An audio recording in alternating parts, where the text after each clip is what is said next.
But Multan Sultan को अब track पे आने के लिए क्या करना पड़ेगा? पहला सवाल तो ये है कि आज से मुल्तान में वो मैचेस खेलने वाले राशिद साहब, फ़र्क पड़ेगा इससे? अपने होम ग्राउंड पे खेलेंगे। अब कुछ रिजवान ने भी ऐसी बात की है कि मुल्तान में हम बेहतर खेल पेश करेंगे। देखिए, अगर बैटिंग देखी जाए तो उस्मान ने बड़ा परफॉर्म किया है अपने होम ग्राउंड पे। रिजवान ने भी किया हुआ है। लास्ट ईयर रिजा हैंड्रिक्स है, वो इस दफा नहीं है। बाकी हम देखते हैं कि किस तरह से ब्रेजवेल परफॉर्म करते हैं, लेकिन टीम सही है उनकी इतनी जिस तरह से खेल रहे हैं। लेकिन जो बॉलर ने परफॉर्म किया था ना, उसमें सिर्फ उसामा रह गए हैं और बाकी सब दूसरी टीम में चले गए। हमें पता है, नाम हम पहले ले चुके हैं। तो करना चाहिए, होम पे क्राउड उनको सपोर्ट मिलती है, बहुत फर्क पड़ता है। और अभी तक कोई मैच नहीं जीते। हाइप बहुत ज्यादा मुल्तान की बनी हुई है क्योंकि फाइनल वही खेलते हैं, जीत नहीं रहे लेकिन पहुंच रहे हैं। तो मेरे ख्याल से मैच में थोड़ा सा और जान डालनी पड़ेगी।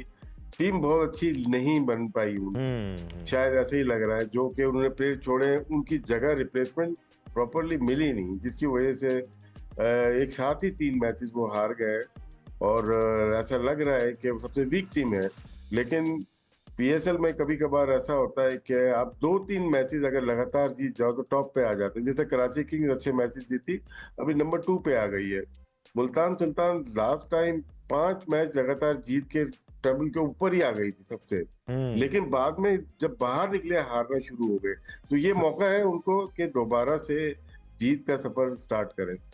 एब्सोल्युटली, और हम जीत के ट्रैक पे आना है और बड़े बड़े मार्जिन से जीतना है, क्योंकि आप पॉइंट टेबल में देख रहे थे -0.55 रेट चल रहा है उनका। अब जैसे को भाई क्या तब्दीलियां करें, क्या तब्दीलियां लेके आए मुल्तान सुल्तान? क्या उसामा मीर के लिए सपोर्ट फैसल अकरम की सूरत में टीम में शामिल किया जाए, बैटिंग ऑर्डर को चेंज किया जाए, बैट्समैन कोई नए लाए जाएँ, महदूद वसाइल हैं जैसे राशिद साहब कह रहे हैं?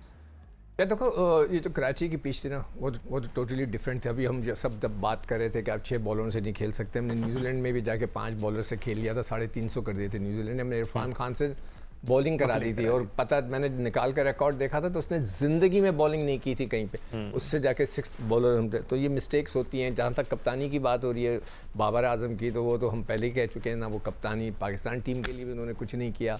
अभी भी वो स्ट्रगल कर रहे हैं, उनकी मतलब अभी तक वो सीखे नहीं है, लगता है बस मुस्कुराते रहते हैं और कुछ नहीं है। अब यहाँ पे जो है मुल्तान वाले 3-3 तो वो विकेट कीपर खिला रहे हैं। अब उसके अंदर आप जब 3 विकेट कीपर कराते हैं तो पिछली दफ़ा तो रिजवान साहब पीछे चले गए थे मिड ऑन पे फील्डिंग करने के लिए, उस्मान को वहाँ पे ग्राउंड पे भेज दिया, उससे फील्डिंग नहीं हो रही थी।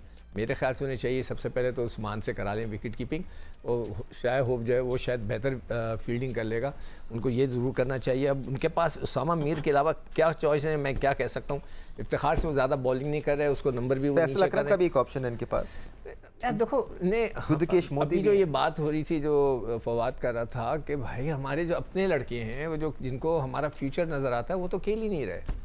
फैसल अकरम के लिए हम बार बार कह चुके हैं, सुफियान वकीम के लिए कह चुके हैं, भाई इनको तो हमें रेगुलर खिलाना चाहिए, वो खेल ही नहीं रहे। अगर उस बेचारे को 1-2 छक्के पड़ गए सुफियान वकीम को तो उसको हटा दिया, यहाँ वो फैसल अकरम को चांस नहीं दे रहे। तो मुझे तो नहीं लगता कि इनकी टीम इस वक्त थोड़ी सी कन्फ्यूजन है।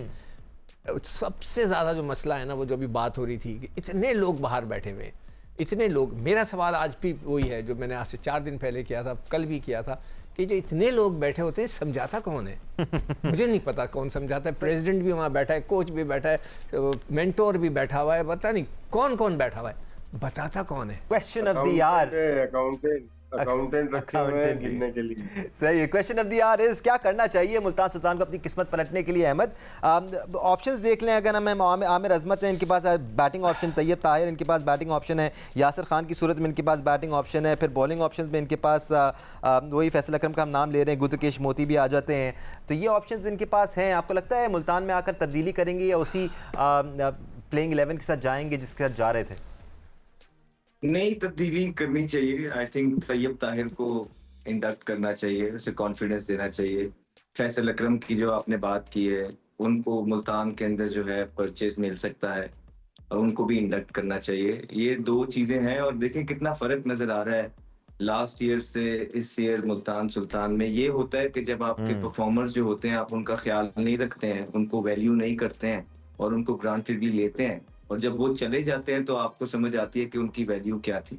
मुल्तान सुल्तान ने जो प्लेयर्स रिलीज किए हैं, वो उनके लिए बड़ी परफॉर्मेंसेस कर रहे थे। डेजी था, मोहम्मद अली, अब्बास अफरीदी थे, तो ये लोगों ने मुल्तान सुल्तान को बॉलिंग के अंदर जो है बड़ा एज दिया हुआ था, जो कि इस दफा उन्हें मिल नहीं पा रहा है। एब्सोल्युटली। और फवाद, 4 फॉरेन प्लेयर्स आप खिला सकते हैं अपनी प्लेइंग 11 में, लेकिन ज़रूरी नहीं है कि आप 4 ही खिलाएं। शाय होप अगर विकेट कीपिंग नहीं कर रहे हैं तो ज़रूरी नहीं है वो प्लेइंग 11 का हिस्सा हो, क्योंकि एज अ बैट्समैन भी वो नहीं चल रहे हैं। आप उस्मान खान को विकेट कीपिंग कराकर अपने लिए ऑप्शंस क्रिएट कर सकते हैं, लोकल टैलेंट को शामिल कर सकते हैं। अगेन ऑप्शंस हैं आपके पास, लिमिटेड ही सही। करना क्या चाहिए मुल्तान सुल्तान को? सर पहले तो मैं इस सवाल का जवाब देता हूँ आपको। आप जो कह रहे हैं उस्मान खान से विकेट कीपिंग करानी चाहिए, अगर ये हो गया ना तो ऊपर के ऑप्शन बहुत खुल जाएंगे सर। तो इसलिए उस्मान खान की विकेट कीपिंग करना थोड़ा मुश्किल है सर, ठीक है ना सर। तो शाय होप इसलिए कीपिंग करे, जब शाय होप कीपिंग नहीं करेगा तो कीपिंग कौन करेगा वो भी आप देख लीजिएगा। अगर शाय होप को नहीं खिलाएंगे तो पहली तो बात वही, हम लोग जो बात करते हैं टीम के लिए करते हैं कि टीम के लिए अच्छा क्या है, इंडिविजुअल हम किसी के लिए कोई बात नहीं करते। तो ये भी टीम के लिए आपने बहुत अच्छा पॉइंट रेस किया कि शाय होप से नहीं हो रहा। अगर आपके पास फॉरनर भी ऐसा नहीं है कि जो जिसको आप समझते हो कि जगह नहीं बन रही, तो आप उसको रेस्ट करा कोई लोकल लड़का खिला दो, जैसे तैयब ताहिर है उससे ओपन कराओ। उसने तो ओपन पाकिस्तान की तरफ से भी करवा दी थी, तो इधर करवाने में क्या है उसको ओपन करवाने में भाई, तो आप उसको इधर भी ओपन करा सकते हैं यार। और बात ये है कि देखें ये लास्ट चांस है मेरे ख्याल से, अगर इस टूर्नामेंट में रहना है मुल्तान सुल्तान ने, अगर मुल्तान सुल्तान ये आज का मैच हार गया तो तकरीबन 85% वो इस टूर्नामेंट से बाहर हो जाएगा, क्योंकि पे 6 के 6 मैचेस जीतने पड़ेंगे, क्योंकि रन रेट पे जहां पर आएगा तो और ज्यादा मुश्किल होगा उनको। और दूसरी बात ये राशिद भाई बहुत अच्छी बात है कि मुल्तान में मैचेस है उनको फेवर मिलती है। मुल्तान में फेवर किस तरह मिलती है, उनको मिलती थी स्पिनर से बड़ी मिलती थी, डेजी से बड़ी मिलती थी, क्योंकि थोड़ा बॉल उधर जाता है, ठीक है। और स्पिनर का बॉल भी जो है ना थोड़ा सा निप होता है, खासतौर पे लेग स्पिनर का, जिसमें ओसामा मीर भी इनको बड़े जो है मिडल में आके जो है विकेट्स देते थे। तो आई थिंक मे बी, लेकिन अब वैसी बॉलिंग तो इनकी है नहीं, बट ये है कि आप वो ये कह सकते हैं यस कि इस पीएसएल के लिए शायद लक चेंजर बन जाए मुल्तान सुल्तान के लिए। अदरवाइज अगर ये आज का मैच हारते हैं तो ये ऑलमोस्ट ये टूर्नामेंट से बाहर हो जाएंगे। और बाकी चीजें तो नजर आ रही हैं, लो फॉल बहुत हैं, सो लेट्स सी कि वो क्या बनाते हैं। क्योंकि आगे अभी जैसे वही अहमद ने भी पहले बात फील्डिंग की तो बड़ी बात करते हैं कि हमने फील्डिंग बड़ी अच्छी करनी है, सबसे गंदी फील्डिंग मुल्तान सुल्तान की जा रही है। तो मेरे ख्याल से अगर ऑनर अगर ऐसे आके सिर्फ फील्डिंग की बात करते हैं तो टीम कॉम्बिनेशन की भी आके बात करनी चाहिए कि 3 कीपर क्यों खेलने हैं भाई, इसका भी तो पता है। और जो जेन्युइन आपके पास पाकिस्तान का लड़का बैठा है जो पाकिस्तान को रिप्रेजेंट कर रहा है करंट, आप उसको क्यों नहीं खिला रहे भाई, क्या वजूहत हैं इन चीजों की, ये आके जरा दिलेरी से आके इसका भी जवाब दें और लॉजिकल जवाब दें प्लीज। ये आए बाएं शायद बोंगियों वाला जवाब मत दीजिएगा, तो वो काइंडली। एब्सोल्युटली, जैसे फवाद कह रहे हैं कि आपका कॉम्बिनेशन ज़्यादा अहमियत का हामिल होना चाहिए, ना कि ये फैक्ट कि आपको 4 फॉरेनर्स ही खिलाने हैं। बट राशिद लतीफ़ साहब, फवाद का सवाल रह गया एक। जी हाँ सॉरी दानिश भाई 1 मिनट लूंगा। दानिश भाई प्लान सवाल था। सवाल है जी सिकंदर भाई और सिकंदर भाई और राशिद भाई सवाल है मेरा। ये सवाल ये है कि आप लोग पैटर्न्स ट्रॉफी खेले हैं, ग्रेड 1 खेले हैं डिपार्टमेंट से, ठीक है, इतने अरसे खेले हैं, हम भी खेलने, खैर आप जब से देखते हुए भी आ रहे हैं, खेले भी हैं। कभी ऐसा हुआ है डिपार्टमेंट क्रिकेट ग्रेड 1 से कोई लड़का खेल के ग्रेड 2 भी खेले डिपार्टमेंट से? सवाल ही नहीं पैदा होता। समझ गया आप किधर जा रहे हैं। हाँ, मैं भी समझ गया। नहीं, बिल्कुल सही बात। इस बात को भी कहने मैं फायदा उठाऊंगा इस बात से। देखें नहीं देखो फवाद, उसमें आप नहीं, एक मिनट, फवाद को चाहिए खुलकर बात करें ना, जो बात है बोल दे। उनको जवाब देने से फिर आप आ जाइएगा। जी अरे फवाद ही तो सिक्कू भाई खुल के बात कर रहा है, वो ये थोड़ी कह रहा है कि स्टेडियम में बाबर के नारे लग रहे थे। नहीं तो जो फैक्ट है, देखो हमेशा याद रखो, जो सच्ची खबर होती है ना वो आपको देनी होती है। द फैक्ट इज कि वो इतना ही पॉपुलर है। ताल्लुक नहीं था जो सवाल आपसे हुआ था। नहीं, मैंने आपको पहले ही आकर कह दिया था, आप लोग एक सवाल है फ्लोर पे, अगर बाबर साहब की पर्सनल प्रॉब्लम है तो वो होगी। एक सवाल है फ्लोर पे, उसका जवाब राशिद भाई प्लीज दे दीजिए।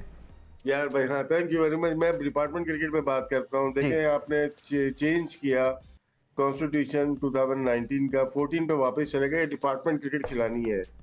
मैं मान लेता हूँ आपकी डिपार्टमेंट क्रिकेट है किधर, किसी ने पूछा, चंद लोगों को बोर्ड में लाने के लिए आपने कॉन्स्टिट्यूशन चेंज कर दिया। और डिपार्टमेंट क्रिकेट हबीब बैंक नहीं है, वो पीएसएल करा रहा है। यूनाइटेड बैंक नहीं है, पीआईआई नहीं है, नेशनल बैंक नहीं है, पोर्ट कासिम नहीं है, केपीटी नहीं है, सुई सदरन नहीं है, सर रेलवेज नहीं है, जो कि आपके पिलर्स है क्रिकेट के। तो ये बेवकूफ बना रहे हैं डिपार्टमेंट क्रिकेट के ऊपर। ये सब रहने दें, ये दोबारा 19 के कॉन्स्टिट्यूशन पे चले जाएं तो फर्क पता जाएगा। अच्छा, चंद लोगों ने अपनी अन्ना के खातिर पूरा क्रिकेट, आप ब्लेम दूसरी पिछली गवर्नमेंट को देते थे। वो ज्यादा बेहतर थे। आप तो डिपार्टमेंट के नाम पे दब्बा हो सारे, जो डिपार्टमेंट खेल रहे हैं वो किसी काबिल नहीं है। अच्छा gentleman, as much as I love this discussion और ये जो हम डोमेस्टिक क्रिकेट की सिग्निफिकेंस की बात करते हैं ये सब बहुत इंपॉर्टेंट है, लेकिन let's get back to PSL. आज एक मैच होने वाला है लाहौर का मुल्तान सुल्तान के साथ। Let's talk about that. हम पीएसएल के बाद ज़रूर सब कट्टा लेके बैठेंगे और इन इश्यूज़ के बारे में ज़रूर बात करेंगे। बट राशिद लतीफ़ साहब, हमने मुल्तान के एंगल से बात की, लाहौर के एंगल से मिक्स फीलिंग्स जैसे हम कह रहे हैं। 2 मैचेस जीते हैं, 1 हारा है, देयर ऑन द प्रेसिपिस। चीज़ें अच्छी भी नज़र आ रही हैं लेकिन परफॉर्मेंस कुछ ऑन पॉइंट उस तरह रहे नहीं है। What does Lahore need to do from this moment onwards? नहीं, लाहौर की टीम बेहतर है, बस ऊपर नीचे हो जाते हैं, लेकिन टीम उनकी अच्छी, फॉर्मेशन अच्छी बनी हुई है। छठा बॉलर सिकंदर रजा आ जाता है तो वो बीच में 2-3 ओवर अच्छे कर सकता है। 5 बॉलर उनके पास होते हैं, बहुत अच्छे बॉलिंग कर रहे हैं। दमान को उन्होंने ट्राई किया, हारिस उनके पास है, शाहीन उनके पास ऑलरेडी मौजूद है, रिशाद आ गए, तो उनके पास बॉलिंग भी है। और बैटिंग में मिडिल में हमने बात की है, जो फॉरनर्स प्लेयर हैं तीनों उनके पास अच्छे हैं। सैम बिलिंग्स है उनके पास, सिकंदर रजा खुद भी है, और ऊपर 2 पाकिस्तानी ओपनर्स उनके पास हैं जो कि बहुत अच्छा परफॉर्म कर रहे हैं। फखर जमान बहुत क्रूशल बैटिंग कर रहा है, क्योंकि वो कोशिश कर रहा है कि पावर प्ले में अपनी पिच को, अपनी विकेट को रोके और बीच में आके रन बनाए। तो उसकी अच्छी टेक्निक है, ये स्ट्रेटजी अच्छी है, तो उसमें 2 कामयाबी मिली है इनको। तो लाहौर कलंदर में दूसरी बेहतर टीम नजर आ रही है, अच्छी टीम नजर आ रही है इस पीएसएल में। नंबर 1 इस्लामाबाद यूनाइटेड बहुत अच्छा खेल रही है, ऑन पेपर जरूर अच्छी नजर आ रही है, और प्लेइंग 11 भी जो खिलाते हैं ऐसे को भाई, नहीं परफॉर्मेंस भी अच्छी नजर आ रही है इनकी। हाँ, फिलहाल तो 3 मैचेस खेले राशिद भाई, 2 जीते 1 हारा है। अगेन बात कर रहा हूँ मैं ना लाहौर कलंदर की। तो सिकू भाई, अगेन यहाँ पर तसलसल ज़रूरी है। जो प्लेयर खेल रहे हैं, जिस तरह अब्दुल्ला खेलते आए हैं, he needs to continue. Fakhar पे हाईली रिलाई करते हैं, अगर ये दोनों ऊपर से नहीं खेलते तो फिर डैरिल मिचेल पर जिम्मेदारी आती है। नहीं, वो तो है। मुझे सबसे पहले तो मोहम्मद वसीम नाम है इसका, नहीं, जो उनका ओपनर प्लेयर है, वो मुझे समझ है नहीं। ये लाहौर कलंदर को मैंने पहले भी बोला है कि यार एकदम से उठा के लेकर मत आओ। मोहम्मद नईम वो भी टेप बॉल का प्लेयर है, जिस तरह के वो चलाते हैं, और उनको अगर ऑफ स्टंप पे आप कराते जाएं वो मार देंगे स्लिप, या तो वो उठा के मार देंगे ऐसे, या स्लिप मार देंगे। मुझे जो अभी तक नज़र आया, अभी तक, हो सकता है कल वो आज के मैच में बहुत ज़बरदस्त परफॉर्मेंस कर दें। और दूसरा ये कि जब मैं ग्राउंड जाता हूँ ना मैच देखने, तो मैं चीज़ों को देख रहा होता हूँ, ऑब्जर्व करता हूँ। कल एक और चीज़ बड़ी ज़बरदस्त हुई है जो मैं अभी बयान नहीं कर सकता। वो मतलब कल लोगों ने बैठ के बोला अब ये होने वाला है, और यकीन करो दानिश, विदिन 4 बॉल्स वो हो गया। मैं हैरान था, मैंने पलट के देखा ये लोग कौन है। लोग बैठे थे, हंस रहे थे मुझे देख कर, कहने लगे सर ये होगा भी, अब ये देखें ये लड़का आउट होने वाला है। और वाकई वो आउट हो गया। अब वो कैसे हुआ, अब मैं मतलब उसको मैं किस तरह मतलब कि बयान करूं, मुझे नहीं पता। मैं इसलिए इसको बयान नहीं करना चाहता। वो कौन प्लेयर था ये भी नहीं बोलूँगा मैं, वो कौन सी टीम थी ये भी नहीं बोलूँगा, मगर ये एक्चुअली ग्राउंड में हुआ है। चले, we'll get back once again to the match. Ahmed, मैं आपकी तरफ आऊँगा। दानिश मैं ये बोल रहा था कि अभी फवाद आलम को सिक्कू भाई कह रहे थे कि खुल के बोलें, तो अब मैं सिक्कू भाई को कहूँगा कि सिक्कू भाई देखो इसमें, हाँ मैं बताता हूँ मैं क्यों नहीं खुल के बोल रहा। वो जो फवाद बोल रहा था ना, वो तो शायद इंजमाम की बेटी की बात कर रहा था कि वो पहले 2-1 खेला, वो 2 पे जा रहा है, यही है ना? हाँ बोलो। ठीक, नहीं, आपने नाम गलत लिया। अच्छा, कोई और है, वो किसी और का बेटा है। अच्छा, अब मैं इसलिए ये नहीं कह सकता कि ये जो है ना, इसमें मैच फिक्सिंग का एलिमेंट आ रहा है। नाम राइम करता है, फहम की बात कर रहे हैं। ठीक है, चलें आगे बढ़ते हैं। ये बहुत बड़ी चीज़ है, इसमें केस भी डल सकता है, कोई हमें बोल भी सकता है, इसलिए मैं किसी का नाम नहीं ले रहा, मगर मैंने ऑब्जर्वेशन में रख लिया है उसको। ठीक है, ऑब्जर्वेशन